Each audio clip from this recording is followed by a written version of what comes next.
يا نبي سلام عليك، يا رسول سلام عليك، يا حبيب سلام عليك، صلوات الله عليك. يا نبي سلام عليك، يا رسول سلام عليك، يا حبيب سلام عليك، صلوات الله عليك. বাহির গঙ্গাপুর উত্তর মুসলিম পাড়ার জলসায় আছি। ওখানে জলসার কিছু কমিটি কথা বলছে, জলসার কি নিরাপত্তা হয়েছে, কি হয়েছে আমরা জিজ্ঞাসা করবো। ওখানে চলো মশাই।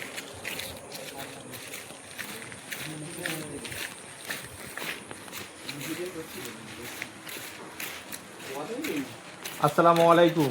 ওয়ালাইকুম আসসালাম ওয়া রাহমাতুল্লাহি ওয়া বারাকাতুহু। আপনার সঙ্গে জলসা নিয়ে কিছু প্রশ্ন করতে পারি? অবশ্যই, নিঃসন্দেহে। কে বলবেন আপনাদের মধ্যে? হ্যাঁ বলুন, আমি বলছি। আপনার জলসার ব্যবস্থা কি করা হয়েছে? জলসার ব্যবস্থা মোটামুটি প্রয়োজনীয় কাজ সব মোটামুটি মিটে গেছে।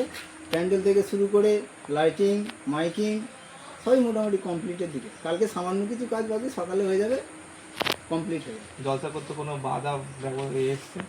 না না, জলসা করতে কোনো বাধা আসেনি। পাড়ার গ্রামবাসী বৃন্দ থেকে শুরু করে, আমাদের মেম্বার বৃন্দ থেকে শুরু করে, আমাদের সদস্যবৃন্দ ভাইরা শুরু করে সবার প্রত্যেকের পূর্ণ সহযোগিতা পেয়েছি। খুব সুন্দর।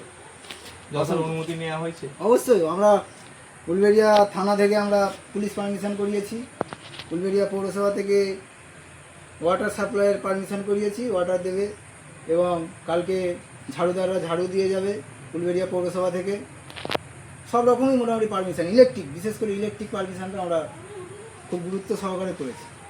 জলসায় আপনাদের এখানে কোন কোন বক্তা আসছে বা কী পরিস্থিতি নেওয়া হচ্ছে? জলসায় আমাদের বক্তা আপনারা সবাই জানেন, আমাদের সুপরিচিত বক্তা সুদূর বর্ধমান থেকে আসছেন, শওকত সাহেবের ছেলে কারি ইয়াসিন সাহেব আসছেন, বর্ধমান থেকে আসছেন। তার সাথেও থাকছেন আমাদের উলবেড়িয়ার নক্ষত্র, আমাদের মুফতি আজম হোসেন কাসেমি সাহেব, থাকছেন আমাদের মদিনা মসজিদের পেশ ইমাম আলী হোসেন কাসেমি সাহেব। জলসাটি কোন তারিখ আর কখন থেকে হবে? জলসা তারিখ বলতে আমাদের এটা নির্ধারিত সময়, গত 6 বছর ধরে আমরা এইভাবে করে আসছি। 12ই রবিউল আওয়াল প্রত্যেক বছরের ন্যায় আগামীকালই 26শে আগস্ট পড়েছে, এবারে 12ই রবিউল আওয়াল। আমরা নবী দিবসের দিনেই ওটা করছি। কালকে একদম জোহর থেকে শুরু করে রাত্রি 12টার মধ্যে শেষ হয়ে যাবে। যে আমাদের যে মেহমান আছে জলসায় যারা বসবে, ওদের জন্য ব্যবস্থা কেমন করা হবে? অবশ্যই আমরা ব্যবস্থা করেছি, এখানে চেয়ারের ব্যবস্থা করা হয়েছে, চেয়ারের মধ্যেই বসা হবে। তাবরকের ব্যবস্থা হবে? অবশ্যই, তাবারকের কিছু সামান্য আমরা তাবারকের কিছু ব্যবস্থা রেখেছি। মাইক আলো যে দেওয়া হয়েছে, মাইক কেমন রাখা হয়েছে, আওয়াজ সাউন্ড? মাইকের সাউন্ড সরকারি নির্দেশ অনুযায়ী আমরা করেছি। পুলিশ পারমিশনের সময় আমাদেরকে নির্দেশিকা দেওয়া হয়েছিল 65 ডেসিবেলের মধ্যে আমাদেরকে সাউন্ড রাখা হবে। সেই রকমভাবে আমরা মাইকম্যানকে বলেছি, তারা সেই হিসাবে তাদের পূর্ণ নির্দেশিকা অনুযায়ী আমাদের কাজ হবে। আপনার জলসার একটি রাস্তার পাশে হ্যাঁ, যারা আসবে তাদের জন্য ব্যবস্থাটা কেমন করা হবে? অবশ্যই। এখানে অ্যাক্সিডেন্ট হতেই পারে বা হ্যাঁ, আপনাদের অবশ্যই, সদস্য আমাদের- কজন আছে? এখানে কিছু সদস্য আছে হ্যাঁ, আপনাদের? একদম একদম রাইট। আপনার এই কোশ্চেনটা খুব গুরুত্বপূর্ণ কোশ্চেন। আমাদের একদম উলবেড়িয়া বাইপাস যে রাস্তা, নতুন রাস্তা হয়েছে, এই রাস্তার একদম ধারেই আমাদের জলসা। জায়গার খুব অভাব, সেই জন্য এই জায়গাটাই আমাদের প্রত্যেক বছর হয়। তো আমাদের পূর্ণ সহযোগিতা বলতে আমাদের 30টার ওপরে সদস্যবৃন্দ আছে, তারা আমাদের পূর্ণ সহযোগিতা করবে, ট্রাফিক কোনো রকমভাবে কোনো অসুবিধা না হয়। এবং তার সাথে সাথে আজকেই আমরা এই পরিস্থিতি অনুযায়ী আজকেই আমরা উলবেড়িয়া থানাতে 2-4টে সিভিকের ব্যবস্থার জন্য আজকে আমরা অ্যাপিল করেছি। আশা করছি তারা আমাদেরকে সাহায্য করবে, এতে আমরা রাস্তা যাতায়াতের কোনো রকম ট্রাফিক ব্যাঘাত না ঘটে, আমরা সেই দিকে পূর্ণ নজর দেব। ঠিক আছে।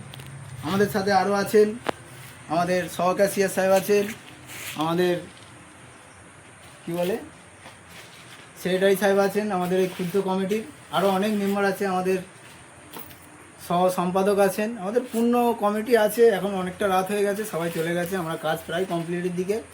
আমরা এই কাজ শেষ করে বাড়ির দিকে যাব, আপনি চলে এলেন। আচ্ছা, আপনাদের কাল জলসার সারাদিনের প্রোগ্রাম কি?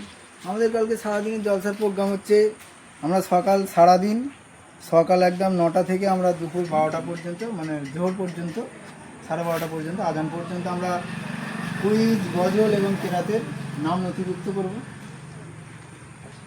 আচ্ছা, তারপরে আমরা দুপুর 2টো থেকে আমরা প্রথমে একটা কেরাত পাঠ দিয়ে আমরা জলসার সূচনা করার পরে আমরা গজল এবং কেরাতের যারা নাম নথিভুক্ত করবে তাদের আমরা অনুষ্ঠান শুরু করব। তারপরে আসর হয়ে যাবে, আসর পর্যন্ত ওটা চলবে। আসরের পর থেকে আমরা কুইজ প্রতিযোগিতা শুরু করব। কুইজ প্রতিযোগিতা আমাদের এই জলসার বিশেষ আকর্ষণ হবে। আগামী বছর আপনি আসলে আপনি জানতে পারতেন, আগামী বছর আমরা কুইজ কন্টেস্টে খুব সুন্দর মূল্যায়ন দিয়েছিলাম, যাতে আমরা খুব পরিচিত পেয়েছিলাম, আমাদের খুব আনন্দও লেগেছিল, সবার ভালো লেগেছিল। সেই কুইজ আমাদের জলসার মেন আকর্ষণীয় অধ্যায় আমাদের কুইজ প্রতিযোগিতা। সেই কুইজ প্রতিযোগিতা আমাদের আসর থেকে মাগরিব পর্যন্ত হবে। মাগরিব থেকে আমাদের ঈশা পর্যন্ত আমাদের যারা গেস্ট আসবেন, অতিথি আসবেন, তাদেরকে আমরা সংবর্ধনার ব্যবস্থা রেখেছি।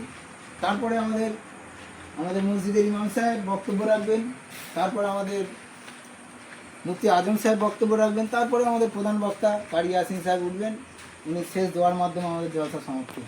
তা আপনাদের কেরাত, গজল আর কুইজে নাম লেখানোর জন্য সবাই দিতে পারে নাম? অবশ্যই আমাদের গজল, কেরাত এবং কুইজ প্রতিযোগিতা প্রত্যেকেই নাম এন্ট্রি করতে পারে, তাদের নাম নথিভুক্ত করতে পারে। প্রত্যেক কন্টেস্টের জন্য সাদৃশ্য পুরস্কার থাকছে, এবং যারা ফার্স্ট, সেকেন্ড, থার্ড আছে তারাও তাদেরকে সুন্দর সাদৃশ্য পুরস্কার দিয়ে পুরস্কৃত করা হবে। নাম লেখার জন্য কার সঙ্গে আর কোথায় কন্ট্যাক্ট করতে হবে? অবশ্যই নাম লেখানোর জন্য আমরা হ্যান্ডবিলে এবং বিভিন্ন জায়গায় ফোন নম্বর দিয়েছি, এবং আপনারাও জলসা প্রাঙ্গণে এসে, যেহেতু আর সময় নেই, কালকে আগামীকাল আপনারা কালকে সকালের মধ্যে, সকাল থেকে জোহরের মধ্যে আপনারা এসে নাম নথিভুক্ত করতে পারেন। আমাদের ঠিকানাটা আপনারা জানেন, বাইগঞ্জ উত্তরপাড়ায়, এখানে এসে যোগাযোগ করতে পারেন। আমরা তাহলে আমাদের নাম নথিভুক্ত করব এবং আপনাদেরকে প্রতিযোগী হবার সুযোগ প্রদান করতে পারব। কারণ আমরা বেশি নাম নথিভুক্ত করতে পারবো না। আমরা 20 থেকে 40টা নাম, গজলে 20টা, কেরাতে 20টা এবং কুইজে 20টা। আমাদের সময় হাতে খুব সংক্ষিপ্ত, তার মধ্যে আমাদেরকে কাজ মেটাতে হবে। সেই জন্য আমরা প্রত্যেক প্রতিযোগিতায় অল্প সংখ্যক প্রতিযোগী নিয়ে আমরা আমাদের এই প্রতিযোগিতা সমাপ্ত করি।